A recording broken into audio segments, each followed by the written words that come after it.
can work miracles. Words are powerful.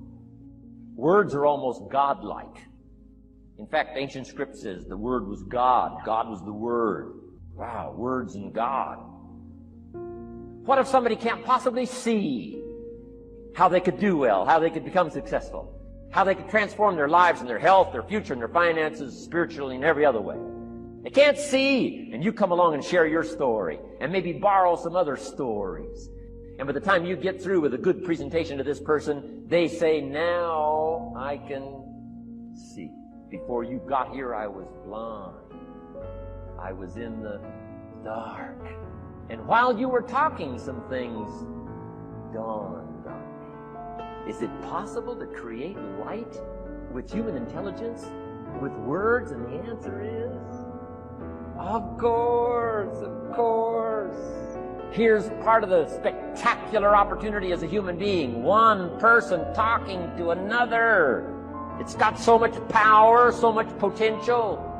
Nothing more magical and powerful, awe-inspiring than words have the ability to dramatically affect people's lives and futures. So become a good communicator. Let me give you some good keys to good communication. Here's number one. Have something good to say. Communication starts with preparation.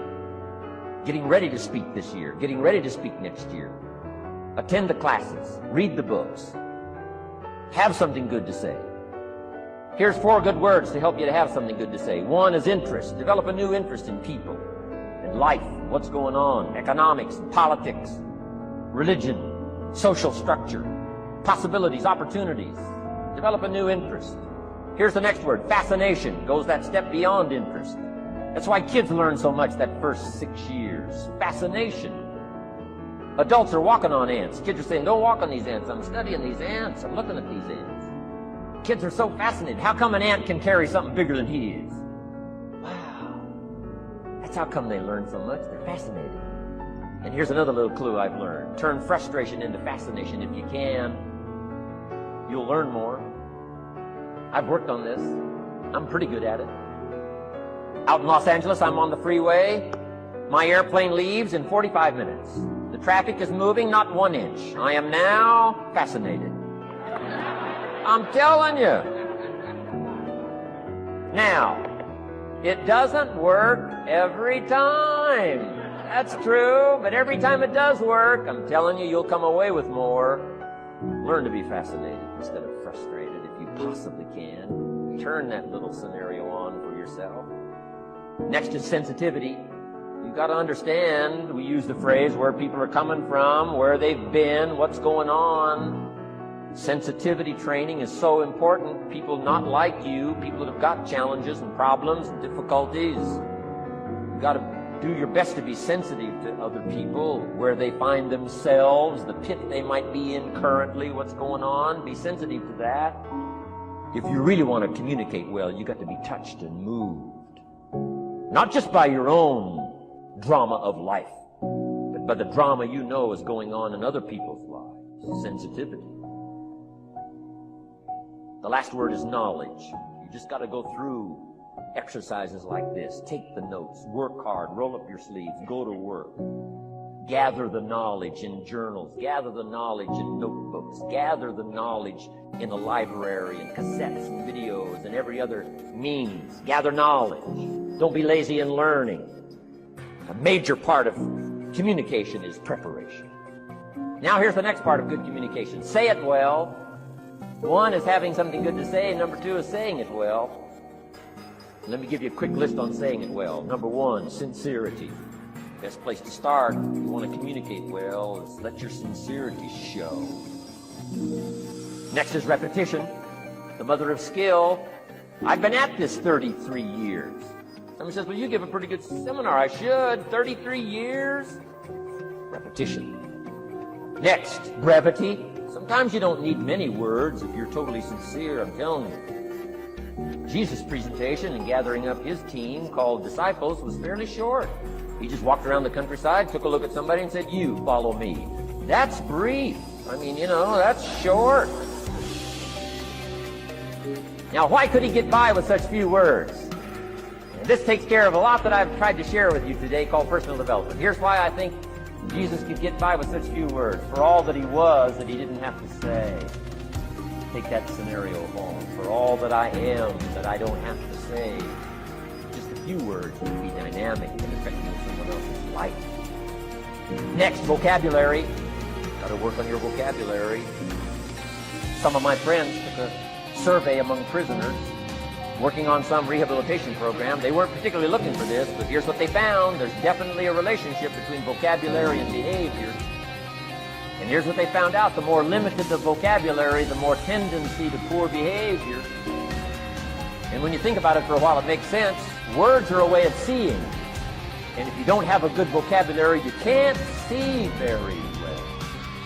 Can you imagine the mistakes in judgment when you can't see very well?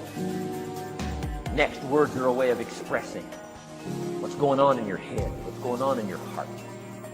What if you can't see well and you can't express well? You can imagine the tragic scenario of 5 years of that, 10 years of that, 20 years of that showing no improvement. Behavior now becomes a major problem. And that person's world gets smaller and smaller and smaller. Why? They can't see and they can't express. I'm asking you to stretch your vocabulary. Why not add to your vocabulary so you can see more, see better, and express better?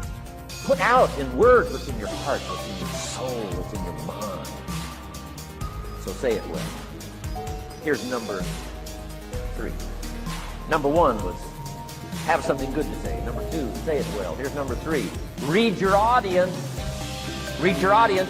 If you're talking to a child, you've got to study the face of the child. You've got to study a little body language. You've got to study what's going on. So you'll know whether to shift gears, come on a little stronger, ease off a little, might be too strong, search for another illustration, soft, strong. A lot of that is dictated by reading your audience. When I first started lecturing, I had some challenges here. I didn't know what was going on down here. I didn't know what was going on over here. I didn't have any idea what was happening over here. Whether I should come on a little stronger, use that. I didn't know. I couldn't read my audience. So, read your audience. Now let me give you some ways to read. Number 1, by what you see. Body language tells us some things. How to shift gears, whether to go on, whether to stop.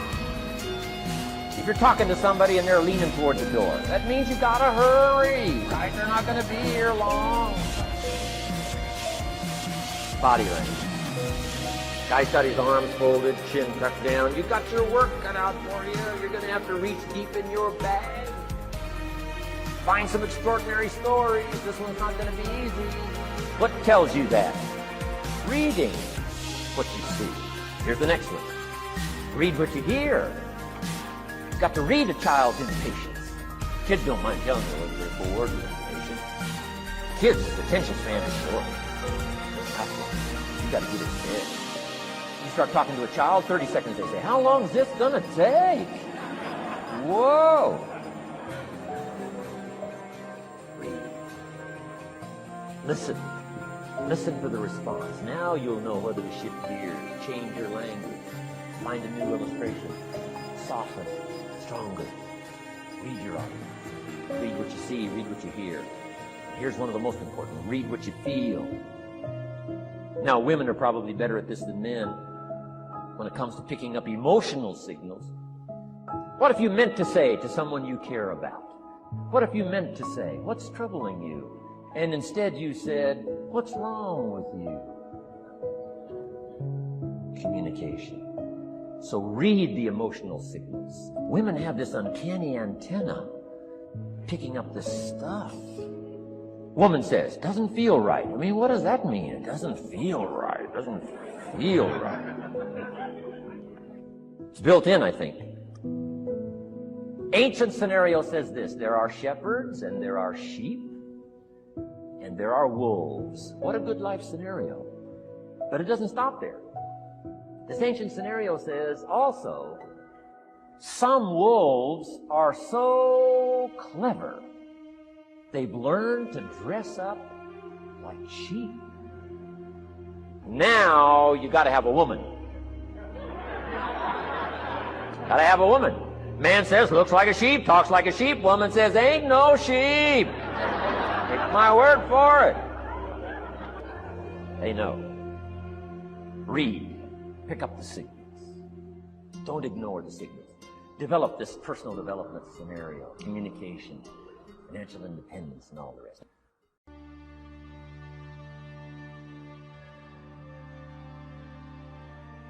Anything worthwhile is going to be uncomfortable. Any goal that you want to achieve that's worthwhile in your life require all-in effort.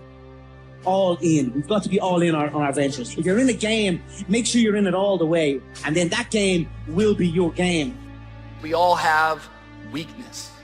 We all have gaps. We all have issues. We all have struggles. And the first step to working your weakness is admitting your weakness. How many know denial is dangerous? Just because you ignore it doesn't mean it's going to go away. But many times we conceal things and we cover things up because we're concerned that if we'll expose it, we're going to be embarrassed. Have you ever felt exposed before? So if you want to do something, if you thought about something you want to do, take it head on. Decide that you're going to start looking at it, start doing research on it, start tackling it, start becoming involved in whatever and wherever it might lead you to begin to explore the possibilities in that particular thing that you're seeking so that you can begin to learn all you can about it. Decide that you're going to face it, that whatever shortcomings you have, that you're going to strengthen yourself there. Whatever training that's required, that you're going to go get that training. George Washington Carver would say, do what you can, where you are with what you have, and never be satisfied. S.B. Fuller used to say, and you heard Joe Dudley talk about, always strive to be more than that which you are. Yeah, don't get satisfied with yourself. Always know that wherever you are, you can enjoy more, that you deserve more. Why you can't begin to live life on your terms? Always something there to block you, to keep you where you are, and keep you from beginning to develop your true greatness. Always some fear. How do we handle it? If you've been using the fact that you don't have enough money or you don't have the education, take it head on. Go get the education.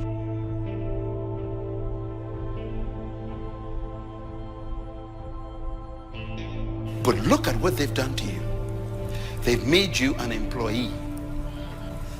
And they told you where you can be employed and where you cannot be employed. And then they restrict how far you can rise in that employment. Living my life on my terms. That's important. Not to give up on your dream, not to give up on yourself. Now, are there going to be some moments when you want to give up? Yes.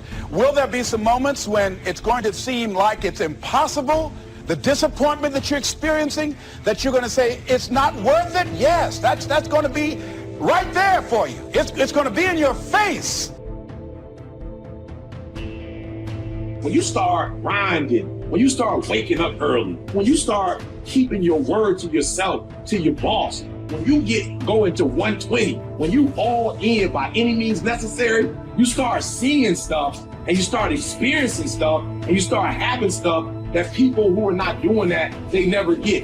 And I promise you, when I go out, I will be the best version of me. When I go out with my son, with my daughter, and with my wife saying, our husband gave 120%.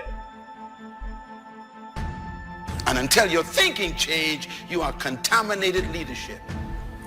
They've never heard such a level of teaching on leadership. Why? Because unless your mind changes, you will never become a leader. Attitude determines your limitation, which means that your belief system determines how far you go.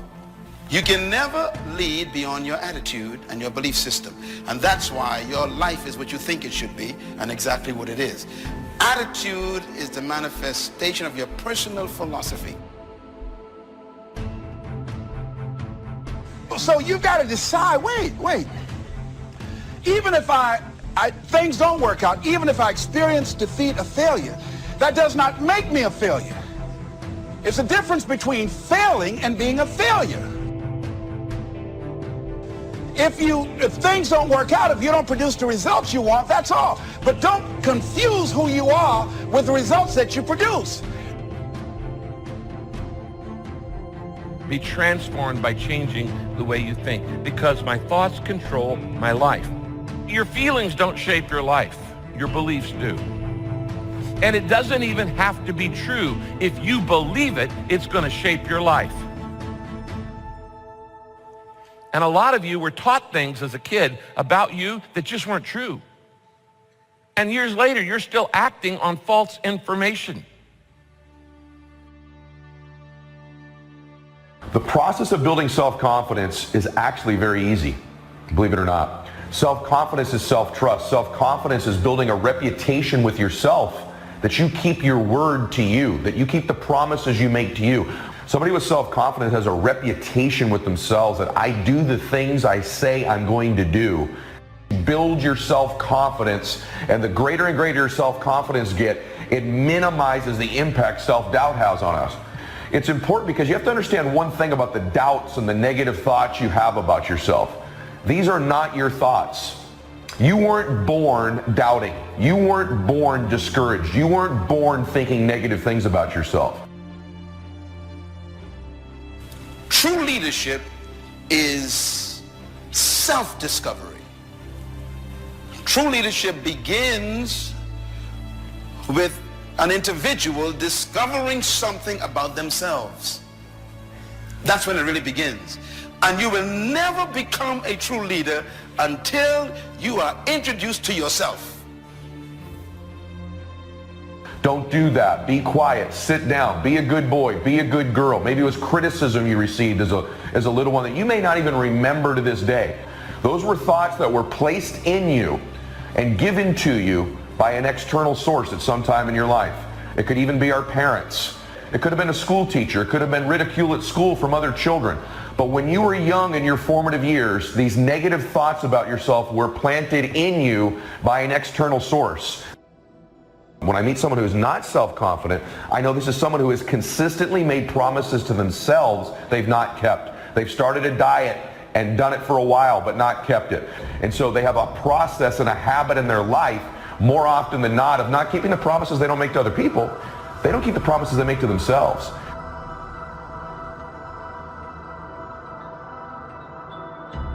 It's impossible for you to have continuous success without having self-discipline in your life. Impossible. And my greatest challenge as a leader is your greatest challenge as a leader. And that is, every day, keeping people climbing. Because they don't want to climb. They want to coast to success.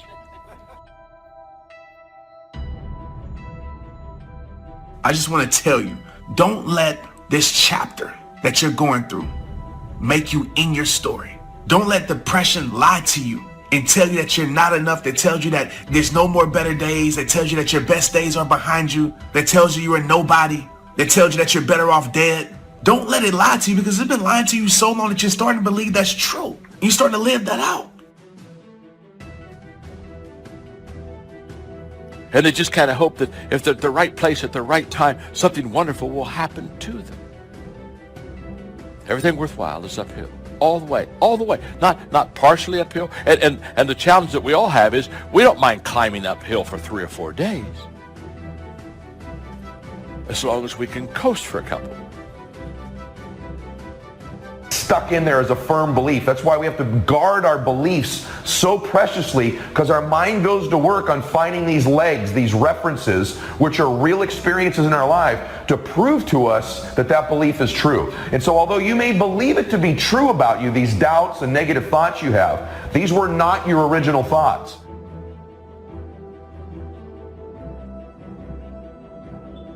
Of all the subjects we've covered so far and are about to cover, none is more important than covering the disciplines for success. What's at the core of achieving the good life? The major key to the good life.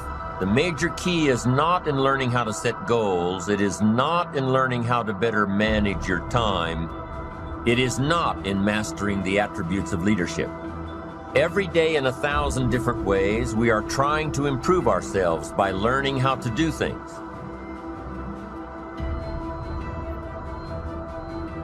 We spend a lifetime gathering knowledge in classrooms, in textbooks, in experiences.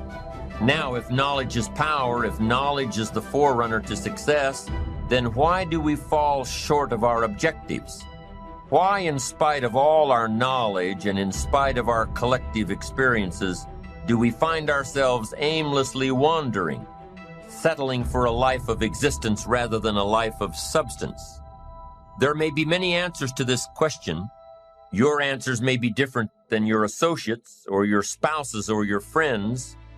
While there may be many answers to this question, the fundamental answer is the absence of discipline. Applying all that we know. That's the key word, discipline, self-discipline. We might add one more word here, consistent. Consistent self-discipline. It doesn't really matter how smart you are or how much you know if you don't use it. It doesn't really matter that you graduated magna cum laude if you're stuck in a low-paying job. It doesn't really matter if you attended every seminar that comes to town if you don't apply what you've learned.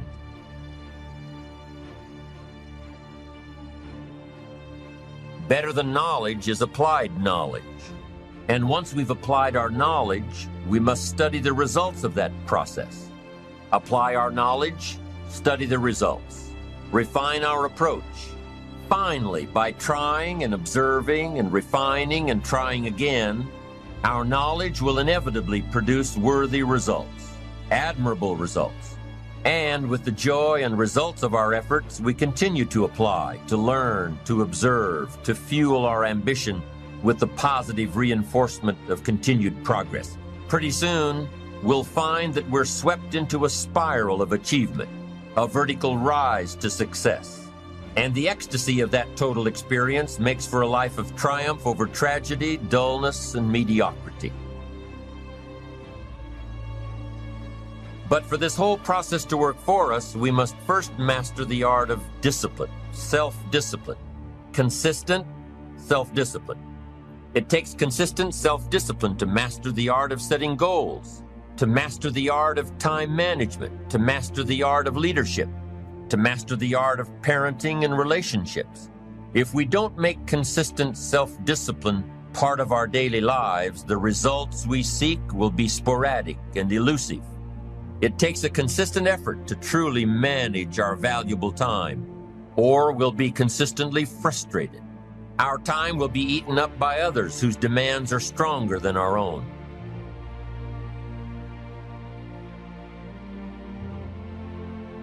It takes discipline to conquer the nagging voices in our minds, the fear of failure, the fear of success, the fear of poverty, the fear of a broken heart. It takes discipline to keep trying when that nagging voice within us brings up the possibility of failure. It takes discipline to admit our errors and recognize our limitations. The voice of the human ego speaks to all of us. Sometimes the voice of ego says that we should magnify our value beyond our results.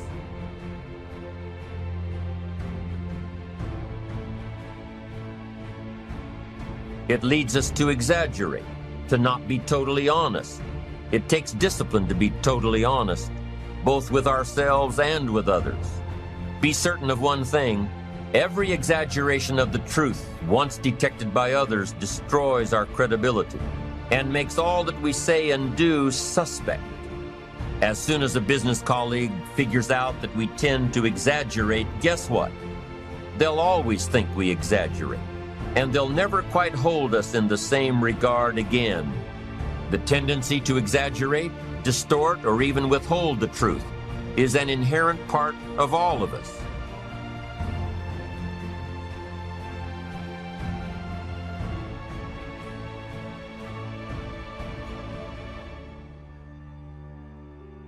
Credit goes to our awesome patrons who make videos like this one possible. Consider joining them to support our work. You can also support us by subscribing to our channel and clicking the bell button to get notified when our new videos are released. And as always, thank you for watching.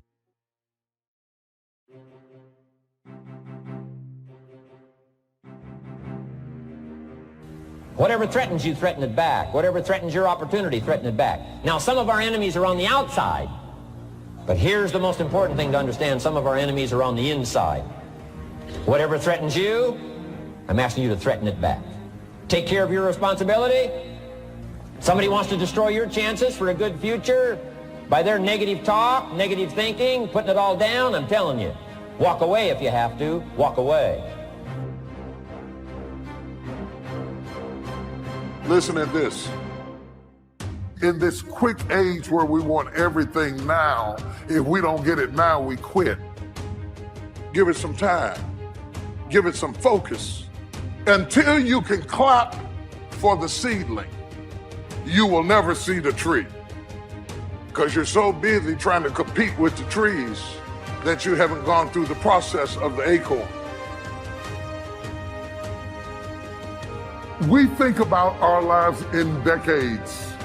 I was from the 60s, but we plan our lives in days. Very few people have a plan for the next 10 years. You're in love with tomorrow, but you're neglecting today. But until you learn how to appreciate where you are in the process, you won't get the power to evolve to your ultimate destiny. So you need to take your eye off of the tree and water what you got now. When you want something out of life, don't worry about how you're going to get it. The most difficult thing it is to hold the vision. You want to be persistent about what it is that you want to achieve. Promising yourself you will never give up. I ask the kids, how long should a baby try to learn how to walk? How long would you give your average baby? How many times will your baby attempt to walk and fall and you just say, just sit down, don't try anymore. You've fallen 20 times. Any mother in the world would say, you're crazy. My baby is going to keep trying what? Until. What a magic word. Until. Don't get caught up in, well, I've tried it 5 times and things didn't work out. If there's something that you want and you're hungry for it, you've got to do whatever is necessary until. And don't give up on yourself. Many people give up on the 1-yard line. Oh, no. See, life is not just that simple. And that's why most people never realize their personal greatness. They're casual about life. And when you are casual about life, you will end up a casualty. And you should understand this, that it was always going to be your family and your friends that would be the first ones to try and talk you out of your vision and your big idea. That's why you're supposed to live your life, focus on your intentions, and do your thing. Knowing who you are, that will determine how you behave. When you know who you are, accept who you are, then that's going to determine what you do. When you allow your behavior to confuse your identity, then that's called an identity crisis. And the way that happens is you allow your behavior to determine who you are, and your behavior should not determine who you are. You cannot continue to look at what you do and conclude that what you do defines who you are. Look back over 10 years in your life. What happened? And what have you learned from it? If you don't learn from what you lost, you have no profit. Why would you have that much pain and no profit? I want this year to propel me into my destiny. If it's just but one step, I want to make one step closer so that when I get to the next 10 years, I am ready for that stage of my life. This will be a transformative year. It is not the movement of the clock that produces the newness of life. It is the movement in your mind. God is about to transform your thinking, your mindset. Don't let the habits of my past stop me from this metamorphosis. What separates us is transformation. The passion to get up off the ground and stop eating dirt. This is my time. In other words, there were behaviors and thoughts you've had in the past that were needed to produce the results you currently have. But you need to stop what's no longer needed. So ask yourself that question. What do I need to drop that's no longer needed? Is it a behavior? Is it a person? One of those things you probably are carrying with you from the past, but that thought, that behavior, that person is no longer needed for you to go to the next level of your identity, the next level of yourself. If you're stuck in a story. Right now, if you say, Ed, I'm kind of stuck where I am. But what you need to do is you need to alter your associations. You need to do something in a short window of time and evaluate the story you're telling yourself. Maybe it's a story about your past, a story about your parents, a story about a success you used to have. You keep talking about that doesn't serve you to get to the next level. Every second you spend in that old story about what you've achieved, some business you had, every time you live in that story, you're stripping time and focus from the new story. What's the old story you keep repeating? Maybe it's not a success. Maybe it's a failure that you've had.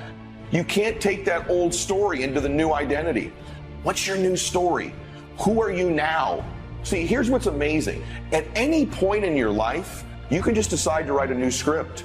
And guess what? You and God control the script. Listen to me. At any time you want, you can simply decide to be a new character. Stop telling the old story. Here's the truth. Nobody cares. And that old character you keep playing is the very thing that will prevent you from becoming this new version of you. Just awareness of the power of identity puts you in the 0.1% of all the people on the spinning earth right now. Becoming is not about arrival, it's about the journey. We're committing to the journey. We're committing to the process. In fact, you won't get there until you die. There are moments that try the human soul so violently that if the truth were told, all of us have had moments that we wanted to throw up our hands and walk away. Because I believe that, what that tells me is that while I'm becoming, I'm gonna face problems. Did you know it's totally possible to be struggling and becoming at the same time? Some of you in this room, you're struggling. But just because you're struggling hasn't stopped you from becoming. Our problems do not overshadow our purpose. Our weaknesses do not discount our work, and our deficiencies definitely do not delay our destiny. We have to learn how to work our weakness. Someone say, work your weakness.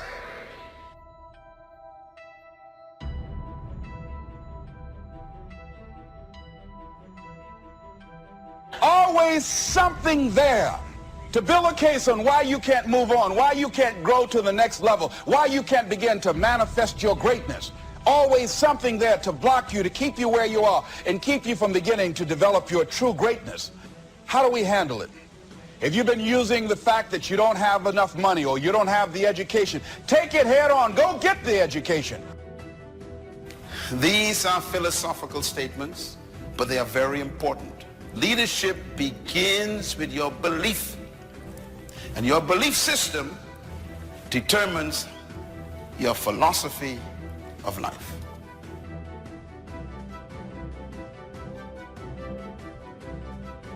Build your self-confidence, and the greater and greater your self-confidence get, it minimizes the impact self-doubt has on us. You weren't born doubting. You weren't born discouraged. You weren't born thinking negative things about yourself.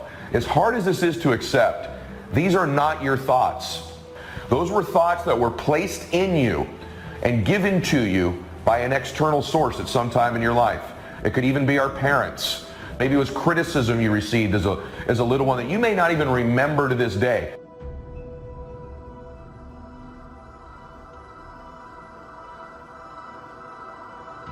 That I've decided a long time ago that I didn't want to be another man who lived and died and didn't do anything significant. There's so many of y'all that are running around that are connecting whatever your concept of what life and love and happiness is to this thing that doesn't exist. And so in your mind, you're not living until you get to that.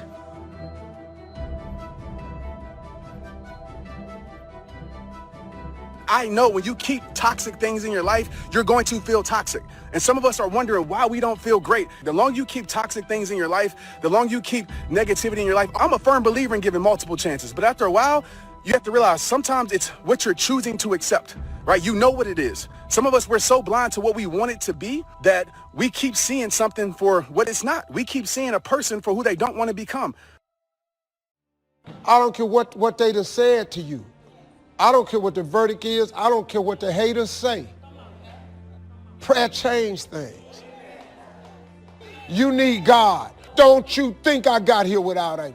I've needed him every step of the way. If it wasn't for God, I wouldn't even be standing here today. I'm telling you right now, you need God. Quit being ashamed about it and worrying about who looking. Go somewhere by yourself today and tell God you need some help.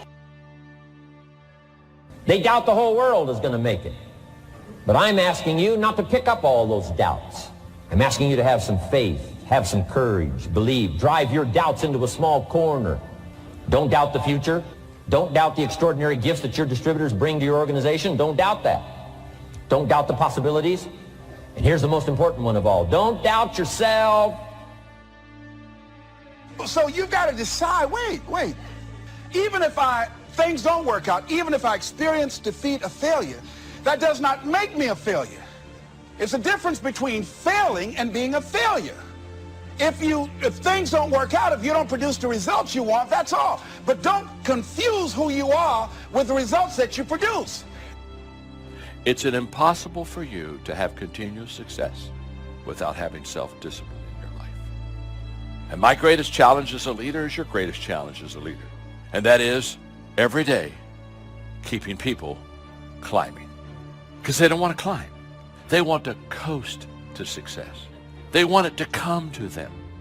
And they just kind of hope that if they're at the right place at the right time, something wonderful will happen to them. It won't. When you still carry your history, you are afraid of success because you may lose your friends who ain't going nowhere. Very subtle problems. Your attitude is so powerful. It creates your atmosphere. It also is a source of your natural lifestyle. And if you're going to change your life, you got to change your attitude. Now here's the bottom line. Your belief system is the source of your attitude. I got better. I got better day by day and week by week and month by month, and I'm asking you to do the same thing until you can develop influence that won't quit. Touch people next year you couldn't touch this year. Heart and soul now mixed in there that wasn't there, missing before. I'm asking all of you to get better in spite of the winters, in spite of the downturn. Just get stronger. Get better. We've all got those personal winters. Be careful how you think. Your life is shaped by your thoughts. People say, well, I was just thinking it. Well, you don't realize how important the thought is. The power of your mind, the power of your thoughts has tremendous ability to shape your life for good or for bad. And if you accept the thought, if growing up somebody said to you, you're worthless, you're no good, you don't matter. If you accepted that fact, whether it was right or wrong, it shaped your life. Spring is not a guarantee of a harvest in the fall and the autumn. Harvest on. Here's what you must learn to do. Take advantage. Take advantage of the spring. Don't just be faked out by the spring because the nice weather has come and the winter's finally passed, the spring is here. I'm telling you that's not going to do it for you. Just because the spring is here, it's not going to do it for you. You got to seize it with your own two hands. Opportunity mixed with challenge. It's opportunity mixed with difficulty. We've got a chance to grow like never before, but I'm telling you, there's going to be many enemies that's going to try to prevent us. As soon as you plant the garden, the busy bugs and the noxious weeds are out to take it, and you've got to learn not only to nourish your values, you've got to learn to do battle with your enemies.